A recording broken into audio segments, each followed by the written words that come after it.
በከባድ ተጣሉ። እንግዲህ ዜናችን እንደቀጠለ ነው። ክብራና ደግሞ የተመልካቾችን ላይክ፣ ሸር፣ ሰብስክራይብ በማድረግ ብቻ ቤተሰብ ይሁኑ እላለሁኝ። በጣም እንግዲህ ከባድ ነው። ማይክል ጃክሰን እንግዲህ ጥያቄው የመለሰው ምላሽ ሁለቱንም ውሰዳቸው፣ እኔ አልደረስኩባቸውም፣ እነሱ እየደረሱብኝ ነው። እንደዚህ አይነት ህይወት አለ እንዴ? ማይክል ጃክሰን ቆም ብለህ ብታስብ የኔ ወንድም እንደኔ መልካም ይመስለኛል።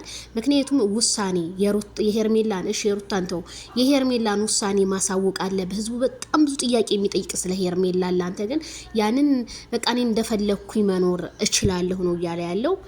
እኔ እንግዲህ ምን ልበል? ትዳር ነው አዳር ነው ውሎ ነው? እኔ ምንም ሊገባኝ አልቻለም።